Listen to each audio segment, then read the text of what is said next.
حلالہ، اس کا بھی آج بڑا مذاق اڑایا جاتا ہے۔ حلالے کی بھی دو قسمیں ہیں، ایک وہ جو لانتی ہے، ایک وہ جس کو قرآن بیان کرتا ہے۔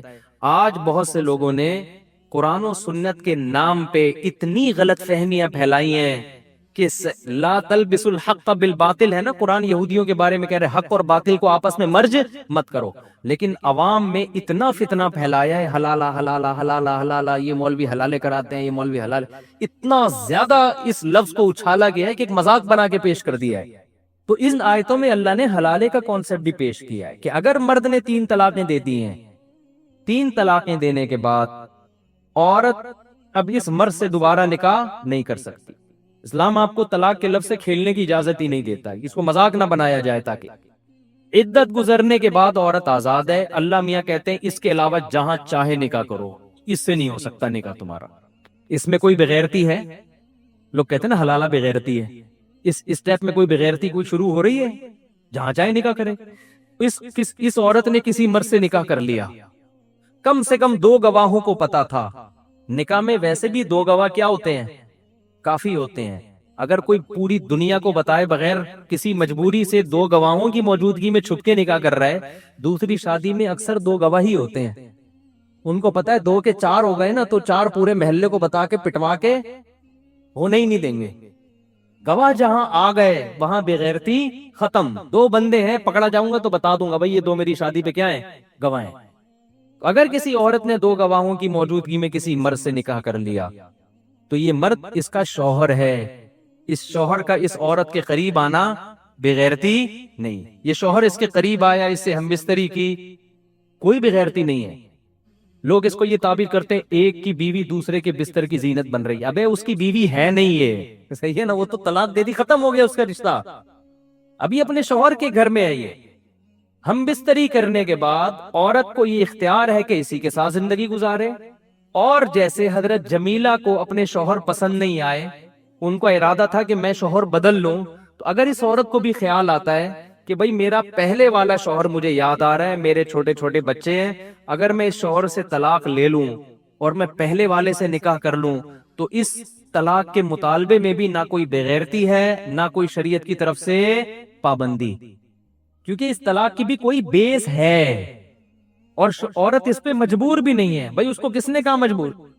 نہ اس نے کوئی شوہر سے پہلے ایسا ایگریمنٹ کیا ہے، اگر وہ ایگریمنٹ کر لیتی تو یہ ناجائز ہو جاتا، نہ اس نے ایگریمنٹ کیا ہے، لیکن وہ چاہ رہی ہے کہ میں پہلے والے کے پاس چلی جاؤں۔ اور حدیث سے یہ بھی ثابت ہے، صحابیہ نبی کے پاس آئیں کہ میرے شوہر نے مجھے 3 طلاقیں دی تھیں، میں نے دوسرے شوہر سے نکاح کیا، لیکن دوسرا شوہر نامرد ہے، وہ مجھ سے ہم بستری نہیں کر پاتا، میں اپنے پہلے شوہر کے پاس جانا چاہتی ہوں، کیا میں طلاق لے کے جا سکتی ہوں؟ تو نبی نے تو یہ نہیں کہا، یہ تو تم بڑی بے شرمی کی معاذ اللہ بات کر رہی ہو، تم اس سے طلاق لے کے دوبارہ پہلے والے کے، یہ تو غیرت کے خلاف ہے۔ کوئی غیرت کے خلاف نہیں ہے، ان کو بھئی پہلا شوہر یاد آ رہا ہے، ان کو احساس ہو گیا غلطی میری تھی۔ تو اب یہاں اگر عورت اس دوسرے شوہر سے طلاق کا مطالبہ کرتی ہے، شوہر نبی نے تو فرمایا نہیں جا سکتی کیونکہ میاں بیوی میں ریلیشن نہیں ہوا۔ تو اب اگر یہ خاتون اپنے شوہر سے طلاق کا مطالبہ کر لیتی ہیں، وہ اگر کہتا ہے میں طلاق نہیں دوں گا، اب دوبارہ مطالبہ کرنا کیا ہے؟ بغیرتی۔ جب وہ نہیں چھوڑنا چاہ رہا تو اس شوہر کا حق، ابے بھائی جس کے پاس رہتی اس کا حق ہے، یہ پرانے والے کا حق ہے، جو رہ رہی ہے اس کا حق ہے نا، اب اس کو خوش رکھو، وہ دے دے تو اس کی مرضی ہے، نہیں دے تو بس صبر کرو، اس کو تنگ، اس کو بولو بس ٹھیک ہے میں آپ کے ساتھ خوش۔ لیکن اگر وہ دے دیتا ہے، وہ کہتا ہے یار نہیں رہنا چاہتی تو میں کیوں رکھوں، اس میں بھی کوئی بغیرتی بولو نہیں ہے۔ پھر اگر یہ طلاق دیتے دوسرا دے دے، پھر یہ عدت گزارے، عدت گزارنے کے بعد ساری دنیا میں جس مرد سے چاہے یہ نکاح کرے، اس میں کوئی بغیرتی نہیں ہے۔ جب ساری دنیا میں جس مرد سے چاہے نکاح کرنے میں بغیرتی نہیں ہے تو اپنے بچوں کے باپ سے نکاح کرنے میں کیوں بغیرتی ہے؟ نہیں یاری میرا خیال ہے وہ اس مرد کو اس لیے ترجیح دے رہی بھائی یہ میرے بچوں کا کیا ہے؟ باپ ہے، اور آئندہ اس نکاح میں طلاق کا امکان بھی کم ہے، کیونکہ حلالے کا جو مقصد تھا وہ حاصل ہو گیا ہے، عورت کو بھی احساس ہو گیا اور مرد کو بھی احساس ہو جائے گا، اور مرد بھی پابند نہیں ہے دوبارہ اس سے شادی کرے، وہ کہا میں نہیں کر رہا، میں نے تو تمہیں چھوڑا اس لیے تھوڑی تھا کہ میں کروں گا تم سے نکاح۔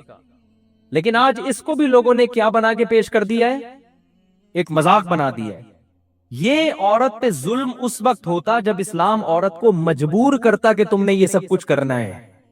تمہارے شوہر نے 3 طلاقیں دی ہیں، لہذا عدت گزارو گی، تم دوسرے شوہر کے پاس جاؤ گی، وہ تم سے ریلیشن قائم کرے گا، پھر وہ تمہیں طلاق دے گا، پھر تم عدت گزارو گی، پھر پہلے سے نکاح کرو گی. اسلام نے کسی اسٹیپ میں عورت کو کہیں بھی مجبور نہیں کیا. ایک پابندی لگائی ہے، پرانے والے کے پاس نہیں جا سکتی، بس جہاں چاہو شادی کرو، اسی کے ساتھ رہو. طلاق لینی ہے نہیں لینی تمہیں اختیار ہے، لے لیتی ہے اس کے بعد دوبارہ پرانے سے کرو، نئے سے کرو، یا کسی سے بھی نہ کرو، یہ سب تمہیں اختیارات ہیں. تو مجبور کہاں کیا اسلام نے عورت کو اس میں؟ لیکن غیر مسلم بھی اس کو ایک تماشا بنا کے پیش کرتے ہیں. اور جو آج کل کے اسکالرز ہیں جن کو اسلام کا پتہ نہیں ہے، وہ علماء کا مذاق اڑاتے ہیں. تو حقیقت میں وہ کس کا مذاق اڑا رہے ہیں؟ قرآن کا. اب سوال یہ پیدا ہوتا ہے اسلام نے یہ رکھا کیوں ہے؟ اسلام نے طلاق کی روک تھام کے لیے رکھا ہے تاکہ لوگ طلاق کے لفظ کو مذاق نہ بنائیں. ورنہ زمانے جاہلیت میں یہ ہوتا تھا، دھڑ دھڑ دھڑ طلاقیں نکالی پھر شادی کر لی، پھر طلاقیں نکالی پھر شادی کر لی. عورت کو ایک عجیب اذیت ہوتی تھی طلاق کے لفظ سے. تو معاشرے میں چند لوگ عبرت کا نشان بنتے ہیں، 10 آدمی عبرت کا نشان بنتے ہیں، اور 10,000 کو ان کے عمل سے عبرت حاصل ہوتی ہے کہ یہ لفظ زبان سے نکالنے کا نہیں، اس کی اللہ کی نظر میں بڑی بھاری اس کی حیثیت ہے. یہ لفظ نکلے گا تو اتنے آرام سے بیگم ریورس نہیں ہوگی، تو سوچے گا 100 دفعہ. اسی وجہ سے اللہ کے انہی احکامات کی برکت ہے کہ طلاق کا لفظ بہت آسان مگر طلاق کا ریشو بہت کم ہے اسلامی معاشرے میں. یہ انہی احکامات کا نتیجہ ہے.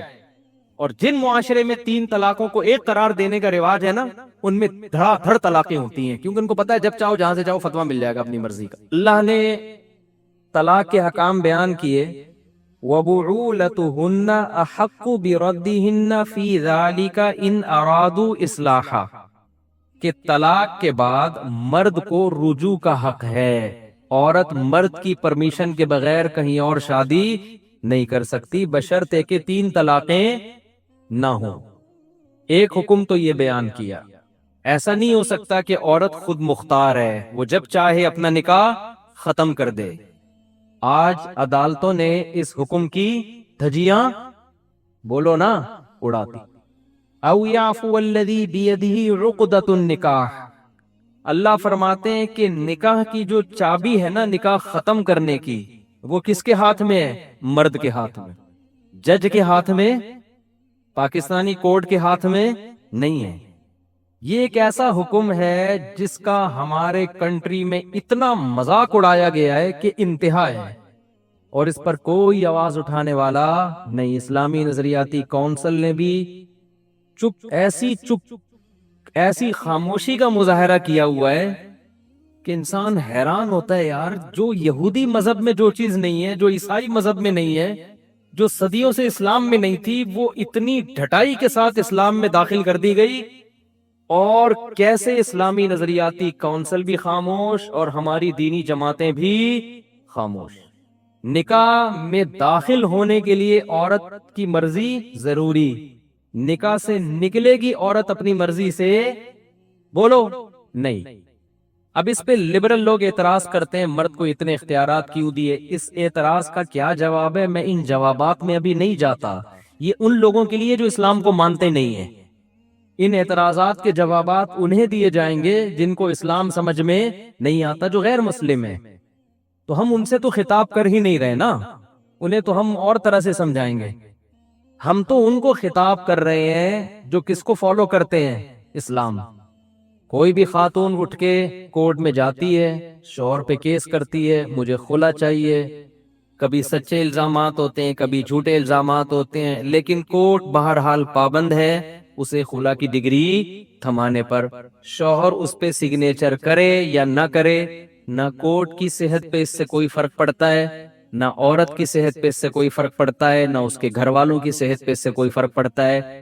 لیکن قرآن ان احکام کو بیان کر کے کہتا ہے وَلَا تَتَّخِذُوا آیَاتِ اللَّهِ هُزُوًا، اللہ کی ان آیات کا مذاق مت بناؤ. سمجھتے ہو؟ خلا آج بہت سے جاہل یوٹیوب پہ بیٹھے ہوئے ہیں جن کو نہ اسلام کی الف کا پتہ نہ بے کا پتہ، لیکن مفتی بنے ہوئے ہیں. میں نام نہیں لوں گا، پھر ایک نیا ایشو کھڑا ہو جاتا ہے نا، جنگ شروع ہو جاتا ہے. بہت سے جاہل عوام ان کو عالم اس لیے سمجھتی ہے کہ عوام کے پاس علم ہوتا ہی نہیں ہے. جب آپ کے پاس خود علم نہیں ہوتا، آپ ان کے ریفرنس اور حدیث کے حوالے دیکھ کر متاثر ہوتے ہو کہ یار بڑی نالج ہے. نہ آپ کو اس حدیث کا ترجمہ آتا ہے، نہ آپ کو اس حدیث کا مفہوم آتا ہے. بعض جاہلوں نے سورہ بقرہ کی ان آیات سے استدلال کیا ہے کہ عورت کو خلا کا حق ہے، اور سورہ بقرہ کی آیتیں میں ابھی آپ کے سامنے پڑھوں گا کہ فَإِنْ خِفْتُمْ أَلَّا يُقِيمَا حُدُودَ اللَّهِ، اگر تمہیں خوف ہو کہ میاں بیوی اللہ کی حدود پہ قائم نہیں رہ سکتے، فَلَا جُنَاحَ عَلَيْهِمَا، تو میاں بیوی پر کوئی حرج نہیں ہے، فی ما، اس رقم کے بارے میں، افتدت بھی، جس رقم کو عورت شوہر کو دے کر اپنی جان چھڑا لے. اسے کیا کہا جاتا ہے؟ خلا. اس عمل کو کیا کہا جاتا ہے؟ کہ عورت شوہر کو رقم دے اور اپنی جان چھڑا لے. یہ آیت ہے جس سے یہ کہا جاتا ہے کہ عورت کو بھی خلا کا حق ہے. یہ خوب سمجھ لیں، اس آیت کا مطلب یہ نہیں ہے کہ عورت جب چاہے شوہر کو مہر واپس کر کے اپنی مرضی سے جان چھڑا لے. پوری امت کا اجماع ہے کہ اس میں شوہر کی رضا ضروری ہے. اس کی مرضی کے بغیر وہ رقم دے کے جان نہیں چھڑا سکتی.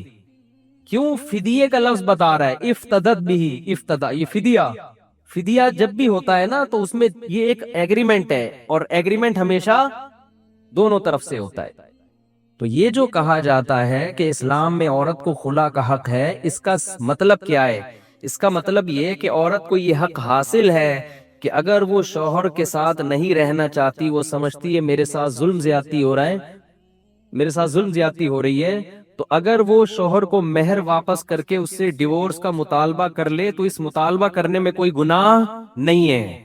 یہ مطلب ہے قرآن کی آیت کا. اور مرد کے لیے بھی جائز ہے کہ وہ مہر واپس لے کے اس کو ڈیورس دے دے یا خلا کے پیپر پہ سائن کر دے.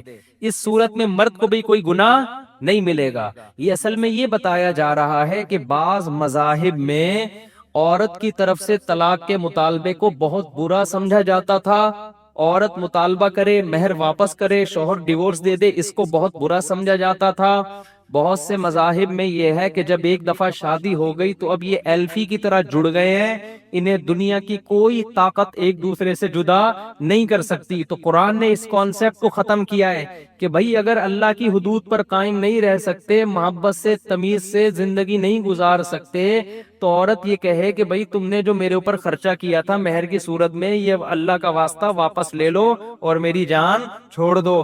ایسی صورت میں عورت کو مطالبے کا گناہ نہیں ملے گا. شوہر جان چھوڑ دے گا، اس کو بھی گناہ نہیں ملے گا. یہ مطلب نہیں ہے کہ عورت پیسے دے اور جج خلا کی ڈگری تھما دے. یہ کسی کے نزدیک اس آیت کا یہ مطلب نہیں ہے. سمجھ رہے کہ نہیں سمجھ رہے؟ تو آپ فیصلہ کرو، ہم مسلمان ہیں یا ہندو ہیں، ہم ایتھیسٹ ہیں، ملحد ہیں، کیا ہیں آپ؟ آج خواتین نے ایک مذاق بنا لیا اس کو. بھائی میں چیخ کے تھک گیا ہوں، بول کے تھک گیا ہوں ممبر سے. نہ کلپ وائرل ہوتا ہے اس طرح کا، نہ پتہ نہیں وہ کدھر دب جاتا ہے، نہ کوئی سن رہا ہے. جب مسئلہ ہوا گئے عدالت، خلا لے کے نکل لیا. سمجھتے ہیں پہلی بات. اور یہ ہوائی باتیں نہیں ہیں، پوری امت کا اجماع ہے. اور اس اجماع کی دلیل صحیح بخاری کی حدیث ہے. صحیح بخاری میں ہے، اول خلع فی الاسلام، اسلام میں سب سے پہلے خلا کا واقعہ. اس آیت پر نبی نے عمل کر کے دکھایا. سب سے پہلے کیسے عمل کیا؟ حضرت جمیلہ بنت ثابت رضی اللہ عنہا، بخاری کی حدیث ہے، وہ رسول اللہ صلی اللہ علیہ وسلم کے پاس آئیں. بعض لوگ کہتے ہیں آپ حوالے نمبر پیش نہیں کرتے. بھائی آپ یہ حدیث گوگل پہ ڈالو، نمبر آ جائے گا. میں اب نمبروں میں ٹائم کیوں اپنا لگاؤں؟ میں جب مجھے پوری حدیثیں ویسے ہی یاد ہیں. اگر آپ کو کسی حدیث پر اشکال ہو، آپ چیلنج کر دو کہ یہ مفتی صاحب نے غلط حدیث سنائی ہے. ایسی کوئی حدیث نہیں ہے. آپ چیلنج تو کرو نا، پھر میں پیش کروں گا. جب ایک آدمی کسی پہ دعویٰ کر رہا ہے اور سامنے والا اس دعوے کو مان لے تو پھر عدالت مانگے گی گواہ. آپ انکار کرو، ہم پیش کریں گے انشاءاللہ. کیونکہ ہمارے تو دن بھر میں بہت سارے ٹاپک ہیں، ایک چیز پہ تھوڑی بات کرنی ہوتی ہم نے. تو بخاری کی حدیث ہے، رسول اللہ صلی اللہ علیہ وسلم کے پاس حضرت جمیلہ بنت ثابت آئیں. عرض کیا، یا رسول اللہ، میری شادی ہوئی ہے، بی من الجمال ما ترا، آپ جانتے ہیں میں کس قدر خوبصورت اور حسین عورت ہوں، لیکن میرے شوہر، سوری جمیلہ بنت ثابت نہیں، حضرت جمیلہ تھیں، ان کے والد کا نام اس وقت ذہن سے نکل گیا میرے، ان کے شوہر تھے ثابت الانصاری، میرے شوہر جو ثابت ہیں، جب میری شادی ہوئی ان سے تو وہ قد کے لحاظ سے انتہائی چھوٹے، رنگ کے لحاظ سے انتہائی سیاہ، اور پھر قسم اٹھا کے کہنے لگی اللہ کی قسم مجھے ان کے دینداری اور اخلاق پر کوئی اعتراض نہیں ہے، لیکن میں انتہائی خوبصورت عورت اور میرے شوہر صورت کے لحاظ سے مجھ سے بالکل بھی میچ نہیں کرتے، بغیر دیکھے نکاح ہو گیا، ہو گیا، غلطی ہو گئی ان سے، اور میں ایک دن بھی ان کے ساتھ گزارا نہیں کر سکتی۔ اور پھر آپ نے فرمایا اکرہ الکفر فی الاسلام، میں اسلام میں کفر کو پسند نہیں کرتی، یعنی میں ہوں مسلم مگر شوہر کے ساتھ میرا سلوک ایسا ہو جو کسی مسلمان پہ زیب نہیں کرتا، یہ بات میں پسند نہیں کرتی، مجھے شوہر ایسا چاہیے جس سے مجھے محبت ہو۔ اب یہ مطالبہ معقول تھا، ٹھیک ہے بھائی دیکھنا چاہیے تھا پہلے شادی سے پہلے، لیکن ایک غلطی ہو گئی، اب یہ تو نہیں کہ اس غلطی کو قیامت تک اب ایسے ہی، اب یہاں قرآن کی جو آیت ہے نا کہ اب دونوں اللہ کی حدود پر قائم بولو نہیں رہ سکتے، بہت بالکل بے جوڑ نکاح ہوا، کہیں بھی نہیں ہے کہ نبی صلی اللہ علیہ وسلم نے ان کو خلا کی ڈگری تھما دی ہو، یہ لو بھائی، ٹھیک ہے نا، ان کے شوہر کو آپ نے بلایا اور ان سے فرمایا طلقھا، ان کو طلاق دے دو، یہ تمہارے ساتھ رہنا نہیں چاہتی، اور جو مہر میں تم نے باغ دیا ہے وہ باغ واپس لے لو۔ ان صحابی نے اپنی زوجہ کو طلاق دے دی، تو انہوں نے طلاق دی ہے جس کی بیس پر ان کا نکاح ختم ہوا ہے۔ کورٹ کی یہ ذمہ داری ہے کہ اگر کوئی عورت معقول عذر پیش کرتی ہے کہ میں شوہر کے ساتھ نہیں رہ، عذر بھی معقول ہونا چاہیے۔ اب مثال کے طور پر 10 سال کے بعد ایک عورت آ کے شوہر سے عدالت میں کہتی میرا میاں مجھے بالکل بھی پسند نہیں آیا، شکل بالکل بھی اچھی نہیں ہے، یہ معقول ہوگا نامعقول ہوگا؟ یہ تو نامعقول ہے۔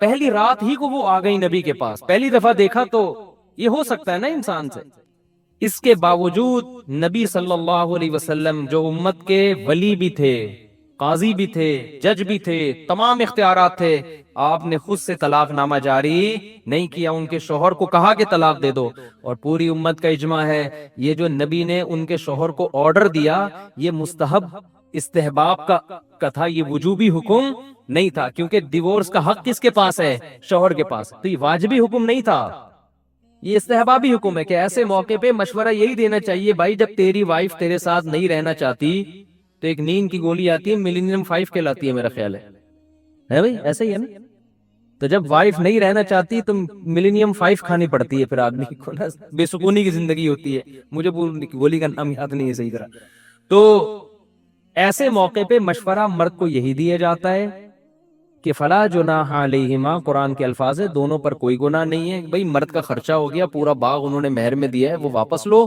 اور ان کو فارغ کرو، تو یہ کر دے تو بہت اچھی بات ہے، نہیں کرے تو کسی کا باپ بھی اس سے نہیں چھڑوا سکتا، سمجھتے ہو؟ تو قرآن یہ حکام بیان کر کے کہتا ہے اللہ کی آیات کا مذاق مت بناؤ، اور قرآن ایک اور بات کرتا ہے وَاذْكُرُوا نِعْمَةَ اللَّهِ عَلَيْكُمْ، اللہ کی نعمت یاد کرو، وَمَا أَنزَلَ عَلَيْكُمْ مِنَ الْكِتَابِ وَالْحِكْمَةِ، اللہ نے تم پر کتاب اور حکمت کی باتیں نازل کی ہیں، تمہیں خود احکام بیان کر دیے، خدا خود تمہارے لیے احکام بیان کر رہا ہے، تو کتنی بڑی ناشکری ہوگی کہ اس خدا کے حکم کو چھوڑ کر تم کس کے پاس جا رہے ہو؟ انسانوں کے بنائے ہوئے قوانین کو فالو کر رہے ہو۔ یہ آپشن دنیا میں کسی قوم کے پاس نہیں ہے، یہ نعمت کسی قوم، انگریز کے پاس خدائی احکام نہیں ہے، انگریز کے پاس نہیں ہے، تورات کیا ہے، انجیل کیا ہے اس کو نہیں پتا بیچارے کو، ہندو کے پاس نہیں ہے، سکھوں کے پاس نہیں ہے، اللہ کہہ رہے تمہارے پاس تو قرآن میں حکام لکھے ہوئے ہیں، ان احکام کو چھوڑو گے تو یہ خدا کے حکم کی ناشکری ہوگی، خدا کی نعمت کی ناشکری ہوگی، سمجھتے ہو؟ ایک بات تو یہ ہو گئی، ایک اور بات اس میں پھر میں آگے چلتا ہوں، چند صورتیں ایسی ہیں جس میں عدالت طلاق دے سکتی ہے، اس کو طلاق نہیں کہتے، اس کو کہتے ہیں فسخ نکاح، نکاح کو کیا کر سکتی ہے؟ فسخ، وہ جب ہے جب عورت پہ ناقابل برداشت ظلم ہو رہا ہو اور مرد اس ظلم سے پیچھے ہٹنے کے لیے تیار نہ ہو. وہ ظلم بھی وہ نہیں جس کو لوگ ظلم کہتے ہیں. مثال کے طور پر میاں بد اخلاق ہے، اس ظلم کی بیس پر عورت طلاق کا مطالبہ تو کر سکتی ہے لیکن عدالت سے یک طرفہ خلا نہیں لے سکتی، کیونکہ بد اخلاقی کوئی ایسا پیمانہ نہیں ہے. دنیا میں کوئی اچھے اخلاق کا ہوتا ہے، کوئی کیا ہوتا ہے؟ بد اخلاق. یہ کوئی ضبط کرنے والی کوئی تھرمامیٹر تھوڑی ہے کہ کتنے کلو بد اخلاق ہے جی آپ کا میاں. یہ تو ہر گھر میں ہوتا ہے، کوئی اونچی زبان کا ہوتا ہے، کوئی بری زبان کا ہوتا ہے.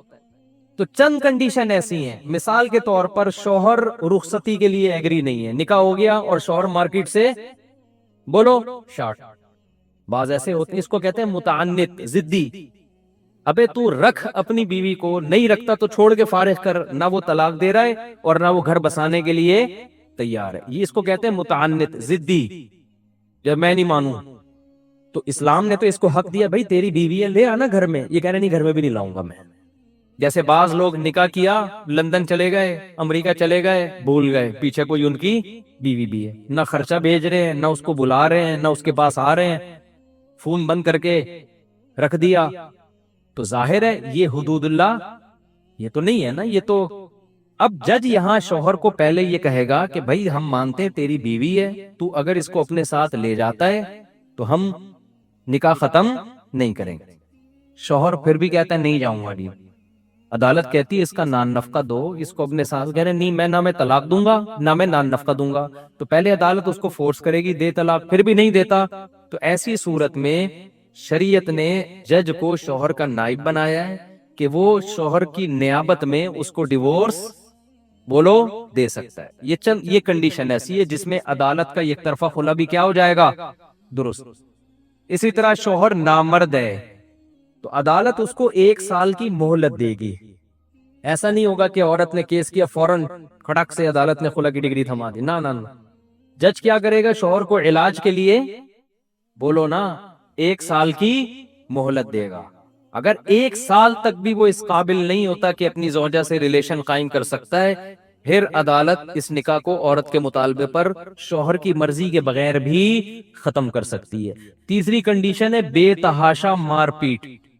بیوی پہ ہاتھ اٹھانا اچھا کام نہیں ہے، لیکن کبھی کبھار کسی نے تھپڑ لگا دیا، مار دیا، کوئی اپریشیٹ نہیں کیا جائے گا. لیکن اس بیس پہ ایسا نہیں ہوگا کہ عدالت میں عورت پہنچ جائے کہ میرے میاں نے آج چماٹ مارا ہے مجھے اور مجھے خلا کی ڈگری چاہیے. اس بیس پر عدالت عورت کو خلا نہیں دے سکتی. اب لبرل لوگ میرے خلاف کلپ بنائیں گے، دیکھو یہ لوگ کہتے ہیں بیویوں کو مارو. بھائی ہم نہیں کہہ رہے مارو، لیکن اگر کسی نے مارا ہے، پیٹا ہے، غلط کیا، لیکن اس بیس پر عورت کو یہ حق نہیں ہوگا کہ وہ نکاح ختم کر دے. مثال کے طور پر ایک عورت آپ کے ابا کو گالیاں دے رہی ہے، آپ نے اٹھا کے تھپڑ لگا دیا.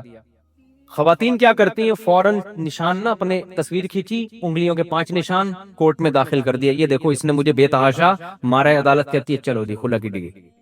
تو یہ غلط ہے. آپ اسلام کو فالو کر رہے ہو تو یہ چیزیں نہیں چلیں گی. بے تحاشا جیسے بلا وجہ مارتا ہے، بے تحاشا مارتا پیٹتا ہے، تو یہ تو یعنی بین ضرر ہو، واقعی ایسا ضرر ہو جس کو لگے کہ یار یہ انسان کا بچہ نہیں ہے، یہ کیا ہے، یہ گھر بسانے والا آدمی نہیں ہے، یہ ٹھڑک پوری کرنے کے لیے شادی کی ہے اس نے، مار کٹائی کے لیے. بال لوگوں کو مارنے کی ٹھڑک ہوتی ہے نا. تو ایسی جب تک واضح ضرر نہیں ہوگا اس وقت تک عدالت کا یک طرفہ خلا کی اسلام میں کوئی حیثیت نہیں ہے. اور ان میں بھی بہت سے کیس ایسے جس میں شوہر کو مہلت دی جائے گی. سمجھتے ہو؟ ایک حکم تو اللہ نے یہ بیان کیا، آج اس حکم کی کھلے عام دھجیاں اڑائی جاتی ہیں. دوسرا آرڈر اللہ نے کیا بیان کیا؟ اللہ نے بتایا الطلاق مرتان، 2 دفعہ طلاق کے بعد شوہر کو رجوع کا حق ہے. آگے اللہ فرماتے ہیں فَإِن طَلَّقَهَا، اگر مرد نے تیسری طلاق دے دی، اللہ نے کوئی فرق نہیں کیا کہ اسی مجلس میں دی ہو یا 1 مہینے بعد دی ہو، اگلے دن دی ہو، 1 سیکنڈ بعد دی ہو، 6 مہینے بعد دی ہو. قرآن صاف لفظوں میں کہہ رہا ہے اگر تیسری دے دی فَلَا تَحِلُّ لَهُ مِن بَعْدُ، تیسری طلاق کے بعد یہ عورت اپنے شوہر کے لیے حلال نہیں ہے. اس حکم کی بھی آج دھجیاں اڑائی جاتی ہیں، دھڑ دھڑ دھڑ طلاقیں نکال کے اہل حدیث سے فتویٰ لا کے حرام بیوی کو اپنے اوپر کیا کر لیتے ہیں؟ حلال کر لیتے ہیں. کسی ایک صحابی سے ضعیف سند سے بھی ثابت نہیں ہے کہ کسی نے یہ فتویٰ دیا ہو کہ 3 طلاقیں دے کے کوئی آیا ہو اکٹھی اور ان صحابی نے کہا ہو کہ چونکہ اکٹھی ہیں لہذا کتنی ہے؟ ایک ہے، حالانکہ صحابہ کے درجنوں فتاوی احادیث کی کتابوں میں ہے۔ تو یہ اہل حدیث حضرات نے بہت بڑی غلطی ہوئی ہے، ان سے مسٹیک ہوئی ہے، ان سے ہو گئی، آپ اس مسٹیک میں ان کو فالو نہ کریں۔ بیوی اس سے حلال نہیں ہوگی، کیونکہ قرآن نے طلاق کے حکام کو 2 اور 2 4 کی طرح بیان کر دیا ہے، بالکل واضح۔ اب کسی نے ہٹ دھرمی کی قسم اٹھا لی ہو ڈٹائی کی، اور وہ کہتا ہے کہ قرآن میں اکٹھی 3 ہے ہی نہیں، وہ جھوٹ بول رہا ہے۔ سمجھ رہے ہیں نا؟ قرآن میں 3 طلاقوں کے حکام 2 جگہ بیان کیے ہیں، ایک سورہ بقرہ میں، اس میں اللہ نے بتایا تیسری دے دی تو حلال نہیں ہے۔ سورہ طلاق 28ویں پارے میں اللہ نے طلاق دینے کا صحیح طریقہ بتایا ہے۔ بعض لوگ ان دونوں آیتوں کو کیا کر دیتے ہیں؟ مرج کر دیتے ہیں۔ سورہ طلاق میں بتایا کہ اکٹھی دینا جائز نہیں ہے، اکٹھی 3 طلاقیں دینا جائز نہیں ہے۔ جب دو گے تو وقفے وقفے سے دو گے، ایک مہینے میں ایک، پھر دوسرے مہینے میں دوسری، پھر تیسرے مہینے میں تیسری، اور اس کی اللہ انہی آیتوں میں حکمت بیان کر رہا ہے۔ لا تدری لعل اللہ یحدث بعد ذلک امرا، ہم تمہیں تقسیم کر کے طلاق دینے کا حکم اس لیے دے رہے ہیں شاید اللہ جوڑ کی کوئی صورت پیدا کر دے۔ صاف پتہ چل رہا ہے کہ اگر اکٹھی دے دی تو جوڑ کی صورت پیدا نہیں ہوگی۔ آج طلاق کے یہ احکام کی دھجیاں اڑا رہے کہ نہیں اڑا رہے؟ کتنے لوگ ایسے ہیں بیویوں کو 3 طلاقیں دیتے ہیں اور فتویٰ لا کے بولو رکھ لیتے۔ کوئی کہتا میں غصے میں تھا، کوئی کہتا میری کھوپڑی کام نہیں کر رہی تھی، کوئی کہہ رہا کہ 3 ہوتی نہیں ہے، فلانے کا فتویٰ ڈاکٹر ذاکر نائک۔ ڈاکٹر ذاکر نائک میرے لیے آپ سے زیادہ قابل احترام ہے، لیکن وہ مفتی نہیں ہے، اور ڈاکٹر صاحب نے بھی اس فتوے اب اس کو بیان بھی نہیں کرتے۔ ان سے میری براہ راست جب ڈاکٹر صاحب سے بات ہوئی تو انہوں نے کہا میرا اس معاملے میں پہلے زیادہ اسٹڈی نہیں تھی، اس لیے میں کہتا تھا 3 طلاقیں ایک ہوتی ہیں۔ اب میں نے جب اسٹڈی کی ہے تو ان کی رائے کیا ہوئی مجھے نہیں پتا، لیکن پہلی والی رائے ان کی بہرحال وہ والا موقف اب ان کا نہیں ہے، اسی وجہ سے اب وہ یہ مسئلہ بیان بھی نہیں کرتے۔ سمجھتے ہو؟ تو پوری امت ایک طرف ہے میرے بھائی، سارے صحابہ، تابعین، چاروں ائمہ، قرآن، اور وہ جو مسلم کی حدیث پیش کی جاتی ہے اس کا میں کئی بار جواب دے چکا ہوں کہ نبی کے دور میں 3 ایک سمجھی جاتی تھی، اس کا کیا مطلب ہے وہ میں کئی بار جواب دے چکا ہوں۔ ابھی میں جواب دینے گیا تو یہ ہمارا تفسیر کا لیکچر سارا اسی کی نظر ہو جائے گا، اس لیے میں اس موضوع کو ابھی نہیں کر۔ تو یہ دوسرا حکم ہے جس کی دھجیاں بولو اڑائی جاتی ہیں، اور قرآن ان احکام کو بھی بیان کر کے کہتا ہے لا تتخذوا آیات اللہ ہزوا، اللہ کی آیات کا مذاق مت بناؤ۔ اور پھر قرآن یہ آیتیں بیان کر کے یہ بھی کہتا ہے تلک حدود اللہ، یہ اللہ کی باؤنڈری ہے، اس کو کراس کرنے کی کوشش بولو نا مت کرو۔ منہ سے 3 نکل گئی، اللہ کی باؤنڈری ہے، اس کو کراس کرنے کی کوشش مت کرو۔ جو اللہ کی حدود کو توڑتا ہے فاولئک ھم الظالمون، اللہ کہتے ہیں یہ لوگ کیا ہیں؟ ظالم ہیں۔ تو اپنی زبانوں پہ کنٹرول کر لو، جب شادی ہوتی ہے نا پہلے یہ کنٹرول کرو زبان پہ۔ قبول ہے تو سوچنے سے پہلے بہت دفعہ سوچتے ہیں کہ قبول ہے بولنا ہے کہ نہیں بولنا۔ قبول ہے میں کبھی نہیں کوئی کہتا میری شادی ہو گئی دلہن کے پاس جا رہا ہے، ابے میرے تو منہ سے قبول ہے نکل گیا تھا یار، میرا تو کوئی ارادہ تھا ہی نہیں یار، وہاں تو بڑی خوش خوشی بھاگ رہا ہوتا ہے، طلاق کے وقت کہتا ہے میرے منہ سے نکل گیا۔ کہ قوم عاد اور قوم سمود میں کو اللہ نے جسمانی نعمتوں سے بھی نوازا تھا اور معاشی ترقی سے بھی نوازا تھا۔ سمجھتے ہو؟ معاشی لحاظ سے بھی کھاتے پیتے اور جسمانی لحاظ سے بھی لمبے لمبے قد کے۔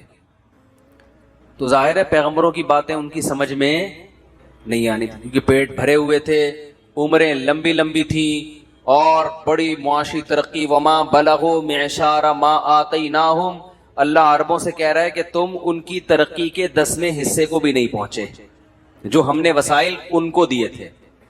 آپ اندازہ لگاؤ کہ جو قوم چٹانوں کو تراش کے پہاڑوں کے اندر محلات تعمیر کر لیتی ہو، اس قوم میں کتنی یعنی کتنا زبردست فن جانتی تھی وہ۔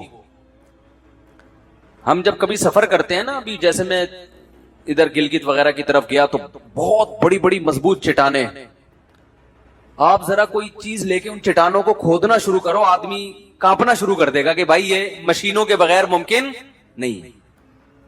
لیکن قرآن کہتا ہے کہ یہ لوگ کیا کرتے تھے، چٹانوں کو تراش کے نا چٹان کے اندر پورا محل تیار ہو جاتا تھا۔